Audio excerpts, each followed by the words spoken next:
think it's time for a new hat. All right, let's make some fertilizer. Backyard Central.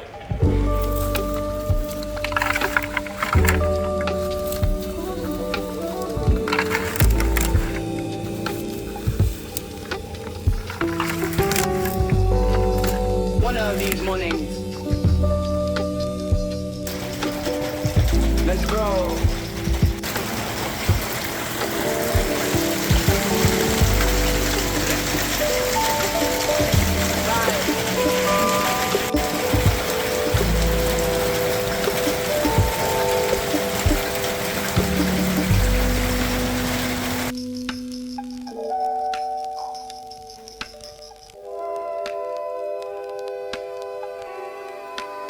Backyard Central.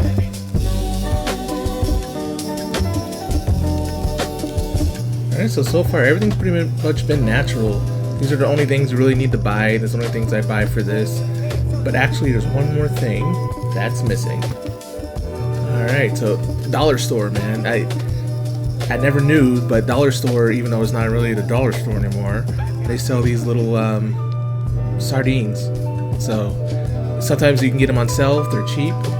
But okay, so back into it.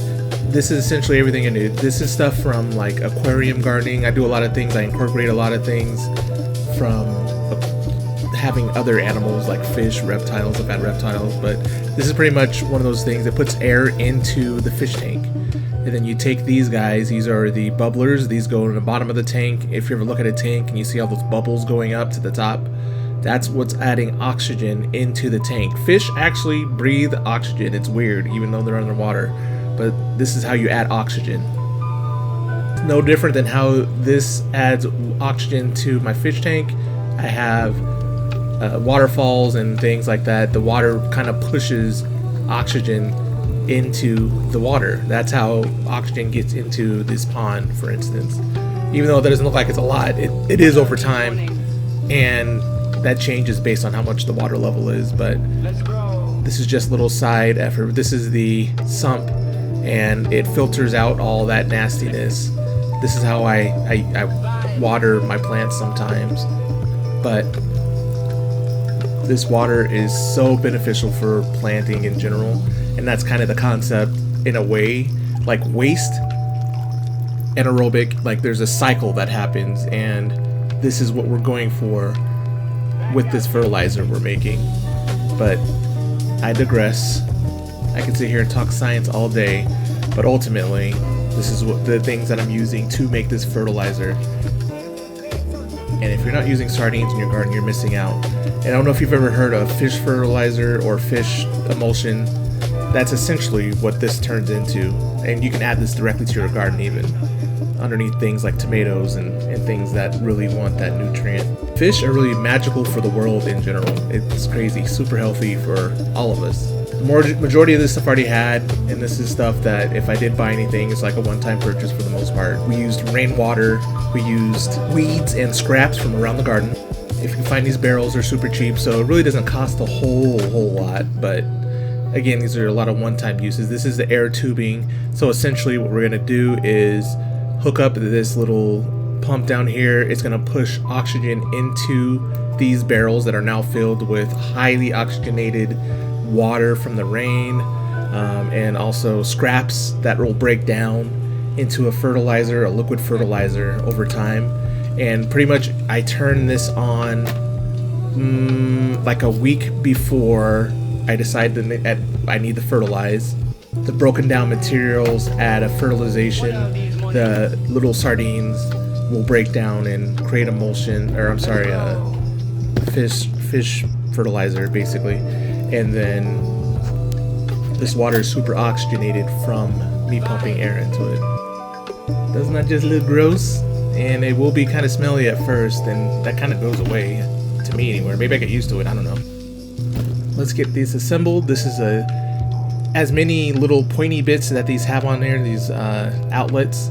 This tubing goes over these, and air pushes through this pump, through these tubes, into the bigger gray material, which are air stones. You can find all this stuff at any store that sells fish. It's super cheap. I have fish, so what I have. And really, you don't need anything super expensive. This is outside. I mean, nothing crazy. I think you can get one of these for like 10 bucks.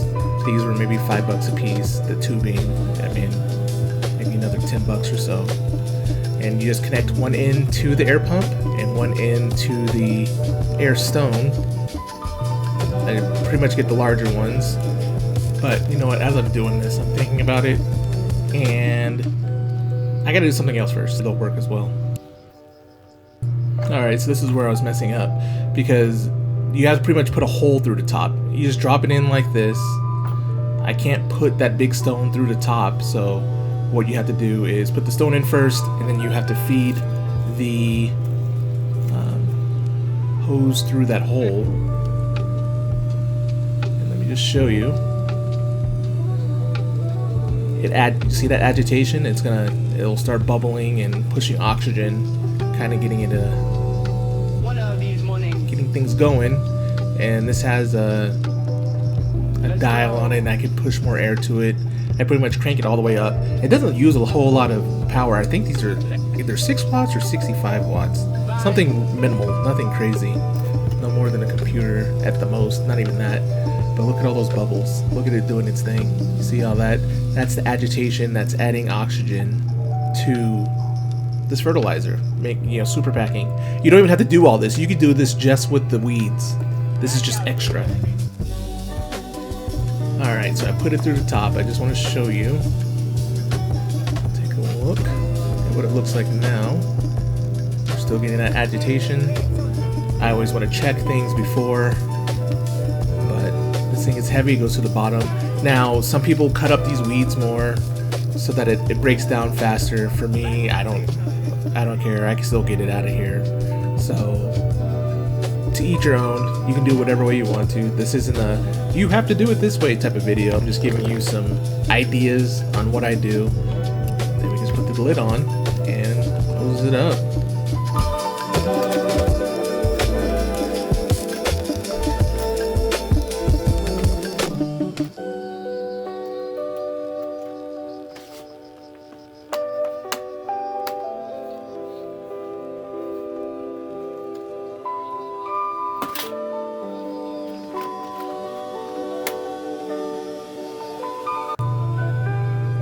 See here, this is that knob I was showing you. It has different levels. You can have it on low or high, and like I said, you can leave this on. The longer you leave it on here, the more oxygen it gets in here, the better it's going to be. I do this maybe a week before I'm going to fertilize. It's up to you, but when this is working, you'll hear a little buzz that you'll get used to. Let's grow.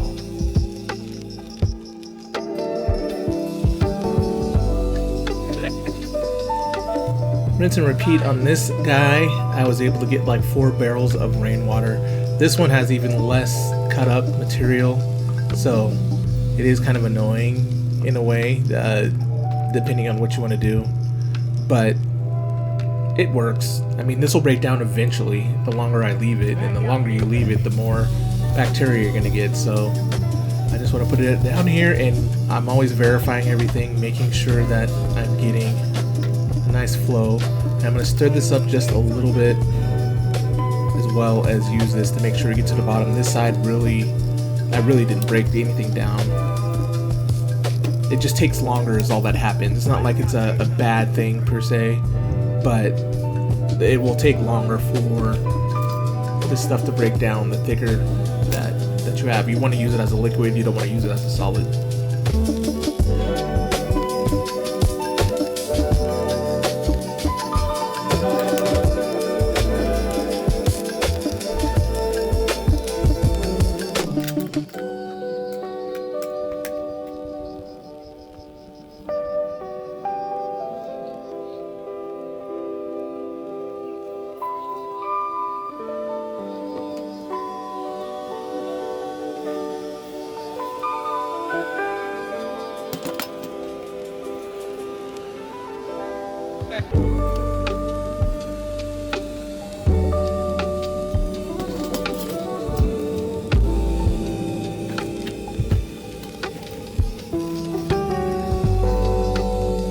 And I just want to show you what I do with sardines. some extra. Let's go. One package obviously did this for both of those barrels is enough. But a lot of times, especially things like tomatoes and things, I'll take a half a fish or so and I'll put it underneath the plant or as close in the roots as possible. And let it break down. Like the worms and all the bugs that are in here will eat it all up. But this really does make a boost. Like I can almost guarantee we're going to see a boost in this. Alright, pretty much that's all there is to it. This is the setup. I mean, this is going to feed the garden for a year or so. I just keep it going, to be honest. I'll go around and just keep it kind of full. And if you can hear, actually, you can hear the air coming out. Not sure if the thing's picking it up.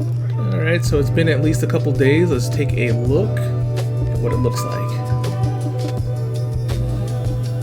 Check it out. You can kind of see where it almost looks like mold is building. It's not mold, it's not like a negative thing. It's just the oxygen, the bacteria that's formulating. Yes, I said formulating. Formulate and percolate. Alright, let's look at this guy. Yeah, that's what we want to see. It's a different color. I swear the smell goes away after this happens. I don't know. But take a look at all that bacteria, that beneficial bacteria. And this is what your garden is going to love. I don't know, I swear by this stuff. I've been using it for years and it really works. I don't waste anything in my house. Anything. I save so much stuff. Some people say, oh, you're a pack rat. No, I'm not a pack. I know that I'm going to use stuff. Moving on. Alright, let's just give this a nice little stir. I just want to get everything that's at the top. Make sure nothing is, because there's also a solidness to this. Make sure everything gets mixed up. It's not just about the oxygen. That fish should have started breaking down as well.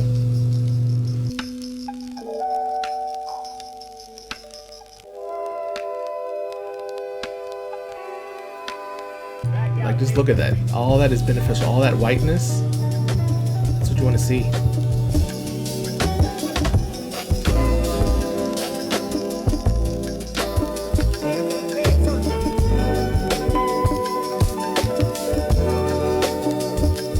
Alright, so now we're at about a week. Just coming out here. Taking a gander. And this is what I pretty much do in a 2 liter or 2 gallon or so.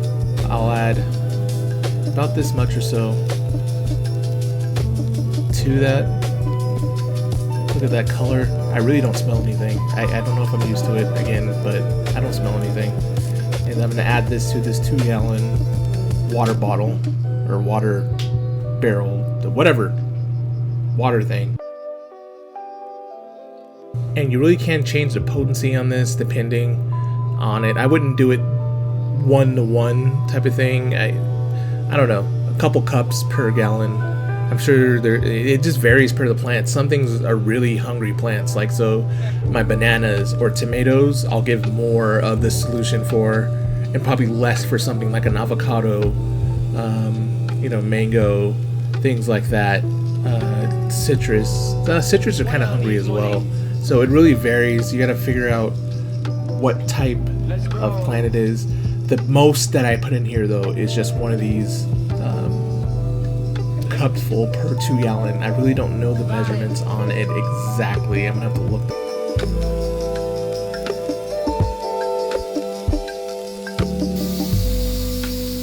So of course if you have rainwater, this is gonna be better for it, but I use this because this helps mix it as well versus just pouring some water in there.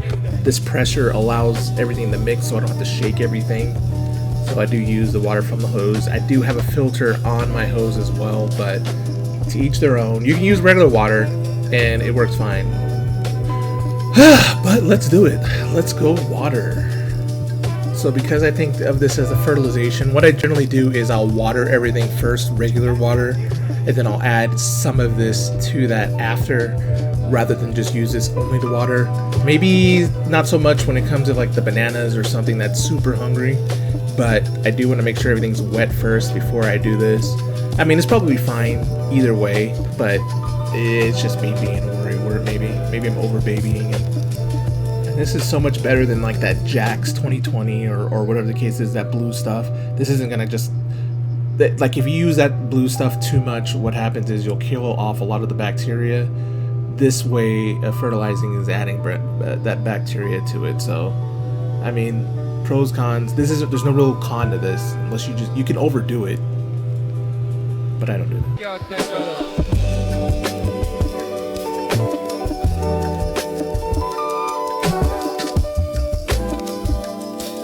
That's pretty much all there is to it. Leave me a comment below. What do you think about this method? Have you tried this? What are your results? I know that my garden loves it. Maybe there's a reason why other ones won't love it that I'm not aware of. I'm not sure. I really like this community to be able to discuss things and figure it out. Some things work for people, some things don't. There should be no reason why this doesn't work for you, though. If you're fertilizing, you should be able to use this stuff. I do all of my stuff in pots, so there is that.